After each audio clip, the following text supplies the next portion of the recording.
আচ্ছা, আপনি কি জানেন রাতের আঁধারে তাজমহলকে কেন পুরোপুরি অন্ধকারে ডুবিয়ে রাখা হয়?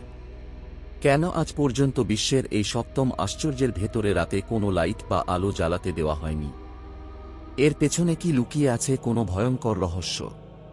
অনেকে ভাবেন এর পেছনে কোনো অলৌকিক কারণ আছে, কিন্তু বিজ্ঞানীদের যুক্তি আরও অদ্ভুত।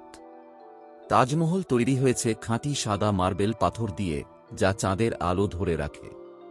কিন্তু সেখানে যদি কৃত্রিম লাইট জ্বালানো হয়, তবে সেই তীব্র আলোয় চারপাশের হাজার হাজার বিষাক্ত পোকামাকড় আকৃষ্ট হবে এবং এর শতাব্দী প্রাচীন ঐতিহাসিক দেয়ালগুলোকে চিরতরে নষ্ট করে দেবে।